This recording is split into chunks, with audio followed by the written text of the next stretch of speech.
If there's anything I'm going to say that no one else will, this is the kind of movie that I wanted Gray Matter to be. For those who don't know, I reviewed a movie called Gray Matter that you are not wrong for not knowing about on Max because it's not that good. But basically, it came from this reality show called Project Greenlight where they looked for upcoming directors and chose one to do her best with a pretty mediocre script, told to do the best with what little she could do in the time and matter she really had to not have enough time to actually make it, good.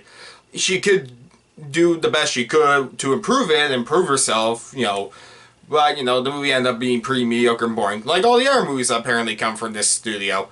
But hey, that shouldn't dictate her career, she shows signs of being a good director. But something like this movie is what I want to bring up, because this movie isn't that. Since what this movie is, what that movie needed badly was personality. So, Jewel Taylor, who wrote and directed this movie with the script co-written by Tony Rettenmeier, is one of the most unique sci-fi films I've seen in a while. With a fantastic trio in the lead and with charm and charisma throughout. Even if you don't like this movie, I respect its ambition and I think you should. And its talent and more, both in front and behind the camera. Now, with that being said, I think this movie is good but far from perfect, which I'll get into why. With that said, what's it about?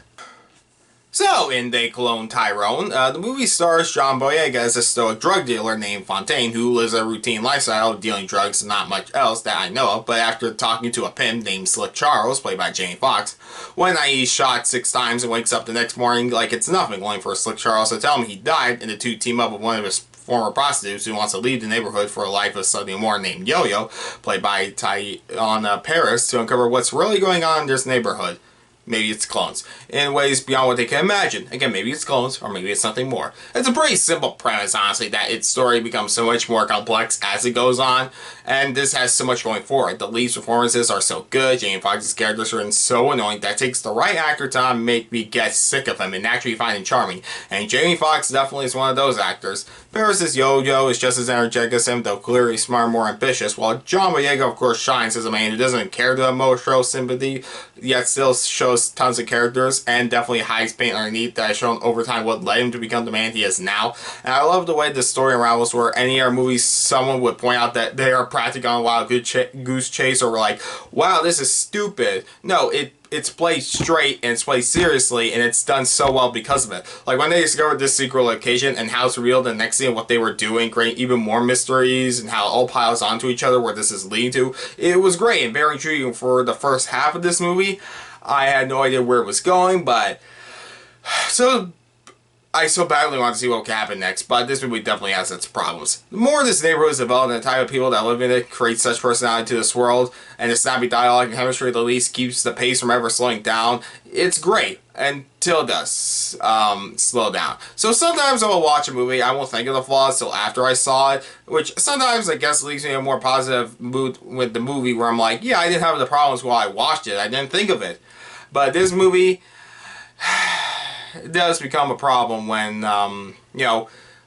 okay, so if I'm distracted with the flaws in the movie during me watching it, yeah, that is a problem, because there's this point in the movie where the bad guy makes a choice. I have no idea why he does what he does. The bad guy, an hour into this film, is told not to kill the trio when they uncover the mystery, and there's no good reason why, other than it felt like they were written into a corner, and when the leads have time to sit down, it gave me all the time for myself to realize how confusing the bad guy's plan is, and how confusing this world building is, how someone they think to cover it up, like their mystery any better, is good.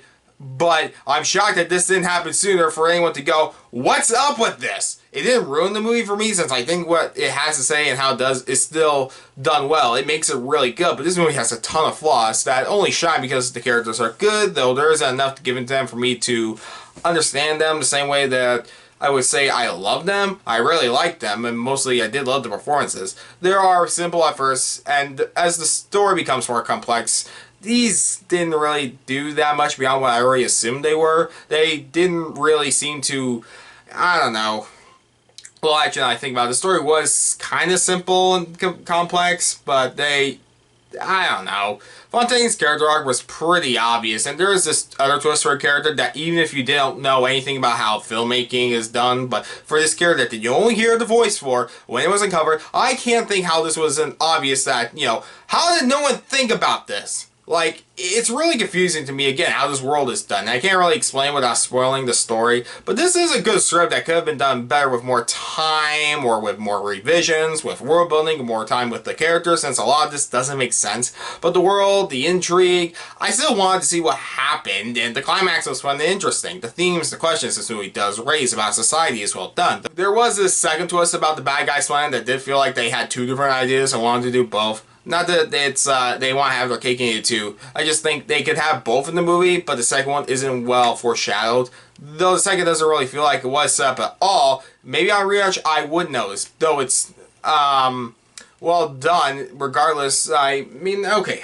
The movie is well made. The acting carries the film. The atmosphere, the colors with the costumes and the screen with purple, yellow, and green. It's a movie that isn't great in my opinion, but it's good for all the right reasons. I recommend checking it out and giving it a chance. It's, at the very least, it feels like its own thing and feels like it was made because people wanted to make it. Okay, maybe I shouldn't say it like that, but it's a movie that feels like its ambitions meet what it wants to be, even if it isn't perfect in the end. And overall, I recommend checking it out. Also prepared to hear the N-word like 200 times in this movie. I'm like, wow, I can't remember the last movie I've ever seen that had the N-word this much. Maybe a Tarantino movie? Actually, wait, what movie has like the N-word this many times? Should I know this? Whatever. The point is, I recommend the movie. That's what you should take away from this. It definitely went under the radar because of Oppenheimer and Barbie. But hey, it's definitely better than the other thing you could be watching on Netflix. Oh, can't wait for the next review when people will give me shit for either for watching this or not liking it. I give They Clone Tyrone a 7 out of 10.